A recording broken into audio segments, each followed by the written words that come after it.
Wealth isn't always what you can see. A teen learned this the hard way in one unforgettable moment. It was a typical Saturday afternoon in Beverly Hills, and the streets were buzzing with people hopping in and out of luxury stores. The boutique, Opulent Lane, sat on the corner of the boulevard like a beacon for the wealthy and those who aspired to look the part. Inside, a faint melody of smooth jazz played softly over the speakers, and the air smelled faintly of expensive leather and fresh jasmine. The staff, polished and poised, attended to their well-dressed clientele with practiced smiles. Among the shoppers was Tyler, a 17-year-old who carried himself with the kind of cocky swagger that only came from knowing you could get whatever you wanted with a tap of your phone. His outfit screamed wealth: white Balenciaga sneakers, a Gucci hoodie, and a gold chain that glinted under the store's chandelier lights. Tyler wasn't alone. Flanking him were his two best friends, Mason and Ethan, equally flashy in their designer outfits. The trio sauntered through the store, their voices louder than necessary as they laughed and commented on the merchandise. "Look at this jacket," Tyler said, holding up a black leather piece tagged at $6,000. "This is low-key basic. I'd only wear it to the gym." Mason snorted. $6,000 for that? They'd have to pay me to wear it." The sales associate nearby laughed nervously, unsure whether to join in or not. But amidst the laughter and energy, one figure stood out, or rather, didn't stand out at all. Near the corner of the store, an older black man quietly examined a display of watches. He wore a simple blue button-down, neatly pressed slacks, and scuffed brown loafers that had clearly seen better days. He moved slowly, running a hand over his greying beard as he studied the tags. Tyler noticed him almost immediately. His smirk widened, and he elbowed Mason. "Yo, check it out," he whispered, gesturing discreetly toward the man. "What's he doing in here? Think he's lost or something?" Mason chuckled. "For real, though. What's he even gonna buy? A belt." The three boys tried to keep their voices low, but the way they snickered made it obvious that they were talking about him. The man, still focused on the watches, didn't even glance their way. But Tyler wasn't done. With his confidence at an all-time high, he decided to put on a show for his friends. He walked a little closer to the man, just enough to make his presence felt. "Excuse me," Tyler said loudly, his voice dripping with mock politeness. "Do you, need help finding the clearance rack or something?" Mason and Ethan burst out laughing, and even a couple of other shoppers turned to see what was happening. The man, however, stayed silent.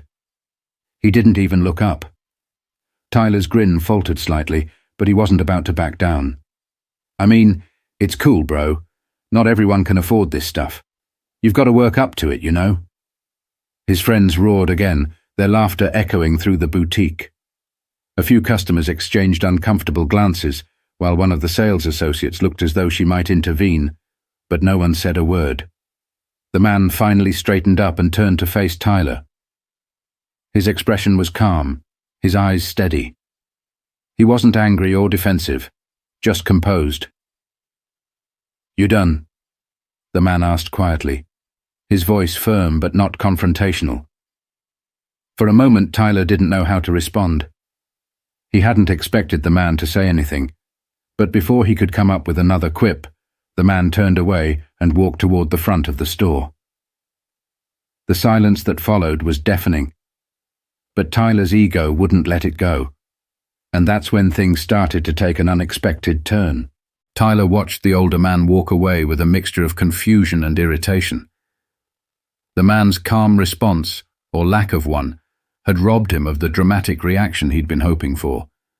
But Tyler wasn't about to let the moment pass without getting the last word. "Man, this dude thinks he's too good to talk to us," Tyler said loudly, enough for the entire store to hear. Mason and Ethan chuckled, nudging each other as they watched Tyler puff up his chest like a peacock. The older man, now at the front counter, stood quietly as a sales associate approached him. He leaned over the glass case containing the store's most expensive watches and gestured to one of them. His movements were measured, deliberate, as though he had all the time in the world. Tyler scoffed. "Look at him, acting like he's about to buy something. Bro probably doesn't even have a credit card," he muttered, earning another round of laughs from his friends. The boutique's energy had shifted. What had been a luxurious, serene environment was now tense and awkward. A few customers stared at the boys disapprovingly, but no one stepped in. Meanwhile, the sales associates tried their best to pretend nothing was happening, though the unease on their faces was clear. One shopper, a woman in her 50s with an Hermes bag hanging from her arm, frowned at Tyler. "You should be ashamed of yourself," she muttered under her breath as she walked past. But Tyler just shrugged it off, turning his attention back to the man. "Hey, old man," he called out, his voice laced with mockery. "You sure you're in the right place? There's a thrift store down the street. You might have better luck there." This time, the older man didn't even acknowledge him. He continued speaking softly to the sales associate, who nodded and retrieved a watch from the case. Mason, emboldened by Tyler's antics, chimed in. "Bet he's just asking to see it for fun, like window shopping, but inside." The trio burst into laughter again, their voices carrying through the boutique. It was the kind of laughter that wasn't just loud, it was designed to humiliate, but not everyone was entertained. A young sales associate with dark, curly hair and a name tag that read, Rachel, finally stepped forward. She had been nervously folding scarves nearby, but now she looked determined. "Excuse me," Rachel said, her tone sharp. "You're disturbing the other customers. I'm going to have to ask you to lower your voices or leave." Tyler raised an eyebrow at her. "Relax, we're just joking. Besides, we're probably your best customers today." He gestured toward his friends, who were all wearing outfits worth more than Rachel's monthly rent. Rachel's cheeks flushed, but she stood her ground. "We value all of our customers here. If you can't be respectful, I'll have to call security." Mason and Ethan exchanged uneasy glances, but Tyler just laughed. "Security? Over what? We're not doing anything wrong. You should be thanking us for keeping this place interesting." But as Tyler turned back toward the older man, his grin started to fade. Something about the man's posture, his quiet confidence, made Tyler feel a flicker of doubt. The tension in the room was palpable now, but no one could have predicted what would happen next. The boutique was silent, except for the faint jazz music playing in the background. All eyes were on the older man as he stood calmly at the counter, seemingly unfazed by the scene unfolding behind him. Tyler's taunts, the laughter, even Rachel's confrontation, none of it seemed to shake him. The sales associate at the counter, a tall man with salt and pepper hair, leaned in to speak with the older man. His demeanor shifted the moment he realized the man wasn't here to browse idly. The associate nodded, disappearing into the back room for a moment, and returned with a polished wooden box. Inside it was one of the boutique's most exclusive items, a rare Swiss watch with a price tag of $85,000. Tyler, Mason, and Ethan were still watching from a distance, their amusement turning to disbelief. "No way," Mason whispered, his grin faltering. "He's not seriously looking at that, right?" Tyler smirked, trying to mask his growing discomfort. "Relax. He's just wasting their time. Dude's probably never even seen that many zeros in his life." But the man's actions told a different story. He examined the watch carefully, tilting it in the light to admire the craftsmanship. Then, without hesitation, he nodded and said something to the sales associate. The associate smiled and replied, "Excellent choice, sir. Let me ring that up for you." A hush fell over the boutique. Customers who had been pretending not to notice the commotion suddenly turned their full attention to the counter. Even the staff, who had been quietly tending to other shoppers, seemed frozen in place. Tyler's confidence wavered. He crossed his arms, leaning toward his friends as if to find solidarity in their reactions. "It's a bluff," he muttered, though his voice lacked its usual bravado. The sales associate began typing on the register, his fingers moving quickly as he calculated the total. Meanwhile, the man reached into his pocket and pulled out a sleek black wallet. He removed a platinum credit card and handed it over without a word. "Platinum?" Ethan whispered, his eyes wide. "You've got to be kidding me." Rachel, still standing near the boys, glanced at them with a look of quiet satisfaction. She didn't say anything, but the slight smirk on her face spoke volumes. Tyler shifted uncomfortably, his earlier bravado dissolving as the reality of the situation sank in. The older man wasn't bluffing. He wasn't window shopping. He was about to buy something that cost more than Tyler's entire wardrobe, probably more than his parents' car. The transaction was swift. The associate handed the man his receipt, along with the watch in its elegant box. "Thank you, sir," he said with genuine respect. "Enjoy your purchase." The man nodded politely and turned to leave, but not before glancing in Tyler's direction. Their eyes met for a brief moment, and in that silence, an unspoken message passed between them. It wasn't anger. It wasn't triumph. It was something far more powerful. Dignity. Tyler stood there frozen, as the man walked toward the exit. But the moment wasn't over just yet. As the older man walked toward the boutique's glass doors, the tension in the room was almost suffocating. Tyler, Mason, and Ethan exchanged uneasy glances, their laughter now replaced by silence. The other shoppers watched in awe, murmuring among themselves about what they had just witnessed. But just as the man reached the exit, he paused. Slowly, he turned back around, his gaze sweeping over the boutique. The room fell silent again. The man walked back toward the counter, carrying the weight of someone who had nothing to prove but something important to say. He placed the elegant wooden box on the counter and motioned to the sales associate, who looked confused, but quickly returned to his side. "I'll take more," the man said, his voice calm yet commanding. The sales associate blinked. "More, sir?" "Yes. Show me your top-tier inventory. The watches, the suits, the bags, everything. I want the best you've got." Gasps rippled through the room. Even the most jaded customers, used to wealth and luxury, couldn't hide their surprise. This wasn't just a purchase anymore. It was a statement. The associate hurried to fulfill the man's request, calling over 2 other employees to assist. They began presenting items: tailored suits made from the finest fabrics, limited edition handbags, jewelry sets that sparkled like starlight. The man examined each item with care, occasionally nodding to indicate his approval. Meanwhile, Tyler's face turned a deep shade of red. His friends, usually quick with a joke or comment, were uncharacteristically quiet. They stared at the scene unfolding before them, their earlier arrogance now replaced by an unmistakable mix of shock and embarrassment. Tyler tried to salvage his pride. "He's just showing off," he muttered under his breath, though no one seemed to hear him or care. As the sales associates began ringing up the purchases, the total climbed higher and higher. By the time they finished, the number displayed on the register was staggering.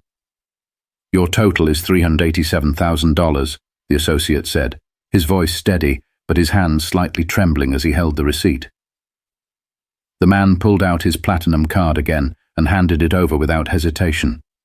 The transaction processed smoothly, and the associates carefully packed the items into branded bags, their professionalism unable to hide their astonishment. With his purchases neatly stacked on a trolley, the man prepared to leave once more. But before he did, he turned to face Tyler and his friends directly. This time, his voice was louder, cutting through the heavy silence in the room. "Son," he said, addressing Tyler, "you might want to think twice before you judge someone based on what they're wearing. Wealth isn't always something you can see. Respect, on the other hand, should be visible in everyone, no matter who they are or where they're from."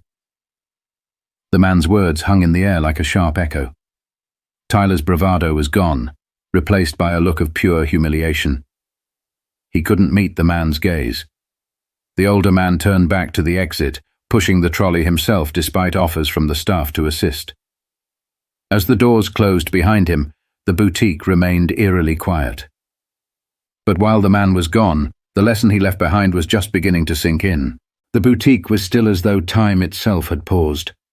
Tyler stood frozen in place, his arms crossed tightly over his chest, but his usual confidence had evaporated. Mason and Ethan stood awkwardly beside him, glancing at one another, their earlier smirks replaced by uneasy frowns. The other shoppers returned to their business, but their whispers lingered. Words like disrespectful, entitled, and deserved that floated through the air, piercing Tyler's ego like needles. Rachel, the sales associate who had confronted the boys earlier, stepped forward again, this time with a calm yet pointed demeanor. "You see what just happened here?" she asked, her voice quiet but firm. Tyler looked at her but didn't respond. For the first time, he had no witty comeback, no sarcastic remark to toss her way. Rachel continued, "That man didn't just buy a watch or a suit. He showed everyone in this store what class really looks like. And it's not about money, it's about how you treat people. Maybe you should think about that the next time you try to embarrass someone for no reason." Ethan cleared his throat uncomfortably. "All right, we get it. Can we just go now?" But Tyler didn't move. His gaze had shifted to the spot where the man had stood moments ago, the weight of Rachel's words and the man's pressing down on him. He had never felt so small, and for the first time in a long time, he realized his flashy clothes and designer accessories couldn't shield him from the truth. As the trio finally made their way to the exit, Tyler kept his head low. The walk back to their car felt endless, the laughter and swagger that had once defined their group nowhere to be found. Once inside the car, Mason broke the silence.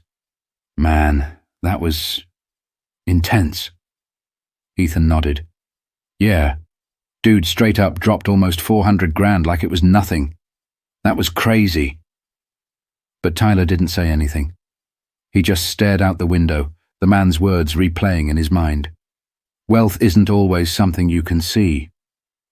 Respect, on the other hand, should be visible in everyone, no matter who they are or where they're from.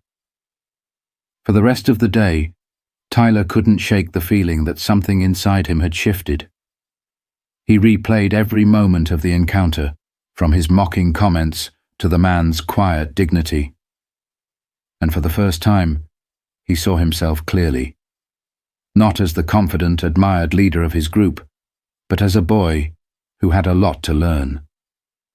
The next morning, Tyler woke up with an odd sense of determination. He pulled out his phone and scrolled through his contacts, stopping at Rachel's name. He had gotten it after his dad purchased a few items from the boutique a month ago. He hesitated for a moment before sending a simple text. "Hey, I just wanted to say I'm sorry for yesterday. You were right." To his surprise, Rachel replied almost immediately, "Apology accepted. Let's hope you mean it." And he did. The lesson that older man had left behind didn't just stick with Tyler, it changed him. Sometimes life throws us moments that force us to take a hard look at who we are and who we want to be.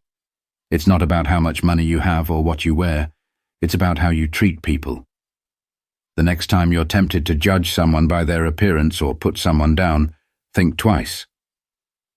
Respect is free, and showing it makes you richer than anything money can buy.